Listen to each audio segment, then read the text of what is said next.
Arms manufacturers are spending millions of pounds a year promoting their brands in Britain's schools, The Observer has learned.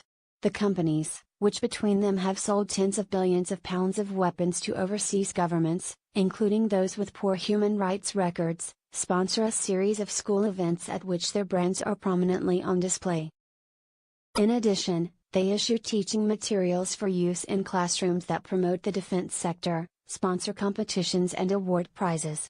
One company even deployed a high-profile children's television presenter to promote its activities in a school, while another developed a missile simulator for pupils to play with. Critics accuse the companies of trying to normalize their appalling business in the minds of the young.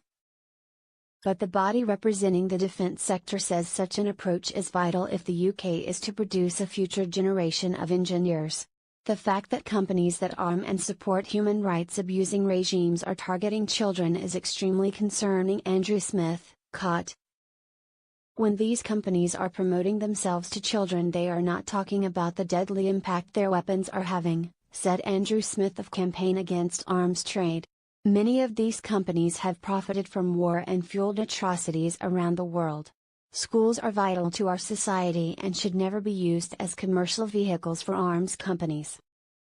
It is time for arms companies to be kicked out of the classroom.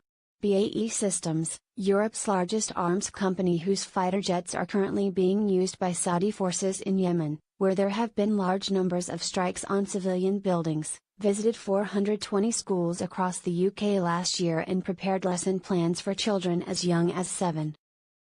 The company promotes its road shows on Twitter and other social media. One event included an appearance by BB's television presenter Maddie Moat, who, according to BAE, was there to join in the fun and take a few selfies for her own personal collection. In an online presentation, BAE states that it spends tens of millions of pounds a year on reaching pupils as young as 4. Among worksheets issued to school children were some encouraging them to think about how BAE's special camouflage system could have significant advantages on the battlefield by allowing tanks to become invisible to hostile thermal imaging systems. Another sheet encourages pupils to look at the company's past initiatives to find out more about how shapes of airplanes, ships, submarines and tanks have changed over the years. Since 2005, 213,000 young people have seen a BAE roadshow, according to the company. BAE also claims to have 845 ambassadors, comprised mainly of school governors across Britain. But its activities have proved controversial. Last year there were complaints from parents whose children were taken out of classes at Glasgow Gaelic School to attend a BAE event. A spokeswoman for BAE defended its interest in schools. As a world leader in advanced engineering and technology, our education and skills activities inspire the next generation of engineers to help address the critical skills gap, she said. We invest in a diverse portfolio of programs aimed at encouraging more young people to study STEM, science, technology, engineering, maths, subjects, which is vital for the UK economy. Raytheon, the fourth largest arms company in the world, which has sold bombs and missiles to Israel and Saudi Arabia and whose weapons have been used in Yemen, runs an annual competition across the UK for pupils to build model drones. The US company's website says it supports science and technology programs in primary schools, secondary schools, universities and colleges. Thales, the world's 10th largest arms company, whose customers include Saudi Arabia, the United Arab Emirates, Egypt, and Kazakhstan, has its own mascots, Raybot and Faybot, who are used to promote the French company's education tools.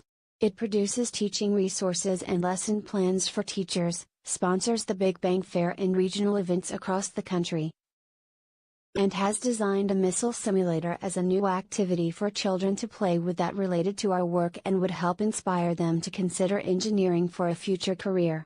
French MBDA, whose missiles are also being used by Saudi forces in Yemen, runs a robot rumble competition where pupils compete to design and build a robot. Each robot is put through a shake test to represent the tests MBDA put their missiles through, according to the promotional website. Events and challenges run by industry in partnership with schools help to inspire the next generation of engineers, Paul Everett, adds chief executive. Leonardo, an Italian company which makes naval artillery and armored vehicles, actively supports education and skills development through partnerships with schools, colleges and universities throughout the country, investing substantially in school engagement and supporting science, technology, engineering and maths, STEM, curriculums. And Rolls-Royce, whose military aircraft engines service 160 customers in 103 countries, sponsors a Cub Scientist Activity Badge for the Scout Association. Paul Everett, chief executive of ADS, the trade body which represents defense contractors, said it was important for the sector to engage with schools. UK defense companies play a vital role in local communities, providing high-value, long-term jobs with rewarding career paths for those choosing apprenticeships, graduate or postgraduate routes, he said. The UK has a national shortage of engineers. Events and challenges run by industry in partnership with schools help to inspire the next generation of engineers and boost access to careers in an innovative and technologically advanced sector. In their engagement with schools, defense companies focus on encouraging pupils to study maths and sciences. But Smith called on schools to sever their links with arms companies. The fact that companies that arm and support human rights abusing regimes are targeting such young children is extremely concerning, he said. Arms companies aren't targeting schools because they care about education. They are doing it because they want to improve their reputations and normalize their appalling business.